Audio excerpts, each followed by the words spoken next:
gunain sumber daya yang ada kan. Nah selanjutnya kenapa saya milih minat bakat, karena itu merasa di bidang saya di situ. Saya bisa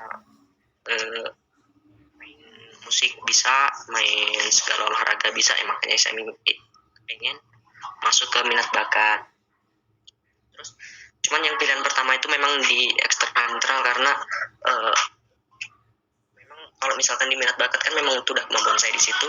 Nah saya kalau masuk ke eksternal nih, eksternal tahu nggak kalian berkecimpung tentang apa? Seperti humas, Bang. Terus secara spesifiknya lagi yang lebih kalian ketahui?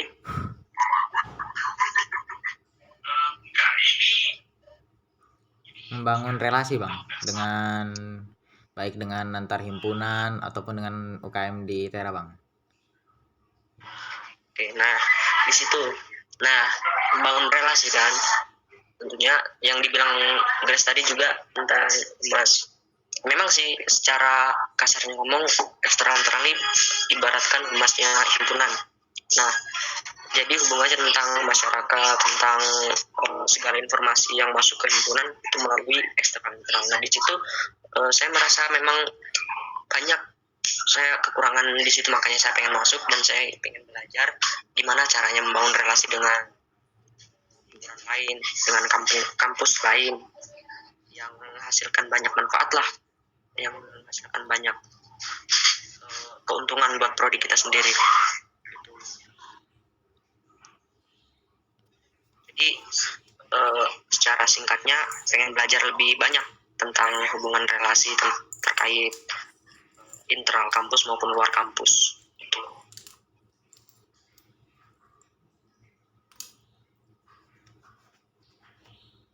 Baik Bang, terima kasih atas jawabannya. Selanjutnya teman yang lain bisa memberikan pertanyaan. Gimana tadi pertanyaan? Cara efektif buat belajar?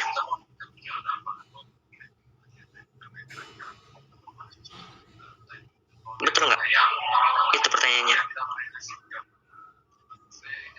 Kalau dari saya sendiri, mungkin dari tiap orang kan beda-beda cara perspektif orang buat belajar. Kalau saya jujur, kalau misalkan ada kelas tiap hari itu tuh jarang bukan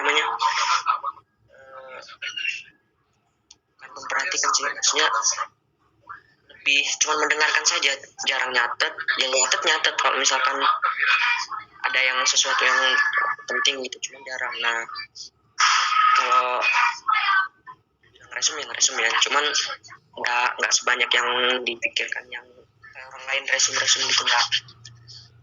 Mungkin belajarnya kalau untuk semester ini kan jarang ada praktikum. Kalau dulu kan masih ada praktikum, semester 3, semester 4 masih ada praktikum, jadi bisa sambil belajar sambil ngelaprak itu kita cari poin-poin pentingnya di pembahasan laprak itu, jadi kita bisa belajar dari situ yang sesuatu yang kita anggap penting dan masuk ke dalam ranah materi.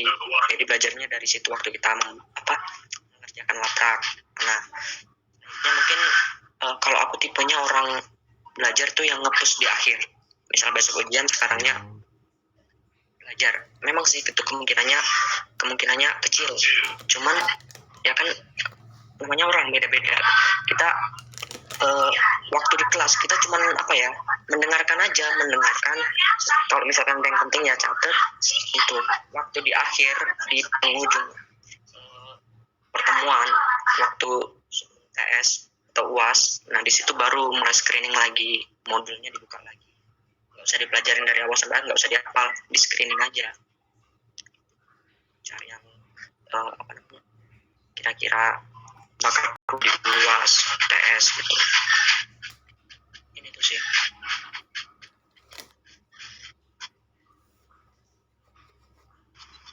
Ya Bang, terima kasih Bang jawabannya.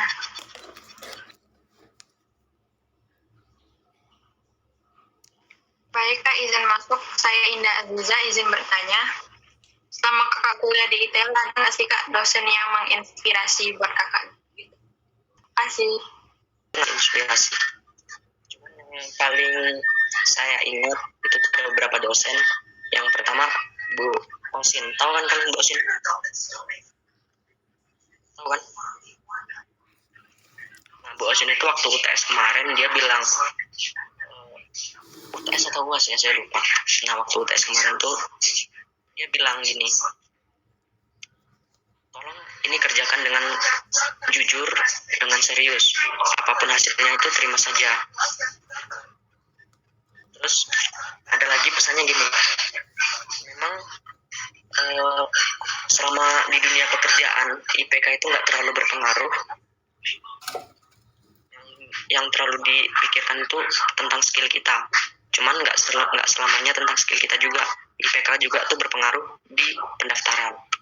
Jadi ya ibaratnya IPK memang nggak terlalu dipentingkan buat skill kita di dunia kerja.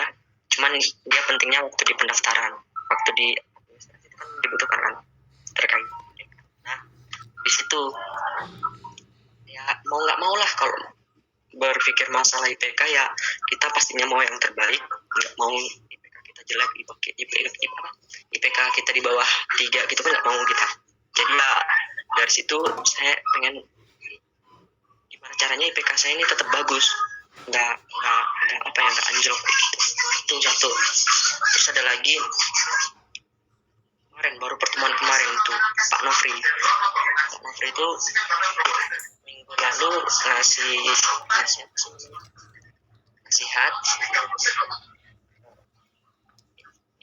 nasihatnya gini, ini kan sekarang lagi kuliah online. Ini banyak kendala yang dapat menghalangi kita mendapatkan informasi yang disampaikan oleh dosen. Selanjutnya bagaimana cara kita menyikapi hal tersebut? Contoh waktu kuliah online ini kan kendalanya seperti sinyal, seperti itulah secara umumnya pasti dari segi sinyal. Nah gimana caranya? Itu kan berarti menandakan kalau misalkan kurang sinyal berarti kita kuliah ini belum dalam keadaan siap. Kalau misalkan benar-benar dalam keadaan siap berarti kita udah nyari tempat yang notabene-nya sinyalnya bagus, bisa memungkinkan kita buat on cam. Juga seandainya ditanya dosen nggak ada alasan ini itu gitu, jadi langsung bisa dijawab. Nah di situ ya tahu mahasiswa ini paham. Nah kemarin di kelas kami itu ada beberapa kasus yang ditanya Pak Nofri itu nggak bisa jawab, alasannya terkait sinyal dan sebagainya. Di akhir pertemuan ngomong, tolong kuliah dengan serius. Apa yang kalian dapatkan secara online kayak gini? Seandainya ditanya kalian nggak tahu dengan alasan sinyal ini dan sebagainya, diam semua, nggak ada yang bisa jawab. Nah di situ Pak Nofri bilang lagi, kalian kuliah ini nggak murah biayanya, dan kalian juga yang bayarin. Tolong kuliah dengan serius, dengan maksimal. Apa yang kalian dapatkan selama perkuliahan tuh kan waktu lulus kalian dapat manfaatnya, bukan cuma sekedar kuliah doang. Itu cuma pertanda kita pernah kuliah, bukan pernah kita pernah berpikir kayak gitu. Itu mungkin orang yang sadar, orang yang berpikir pasti ya mikir, minggu depannya kuliahnya harus memperhatikan lagi. Itu gak semua orang sih, mungkin beberapa orang yang buat berpikir aja ini.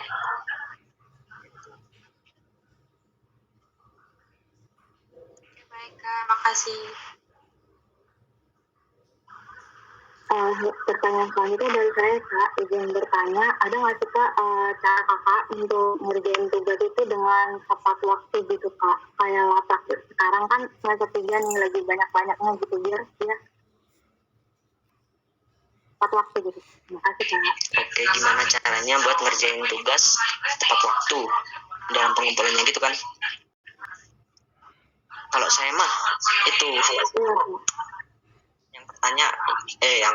pertama nanya temen dulu deadline-nya kapan, seandainya lupa loh.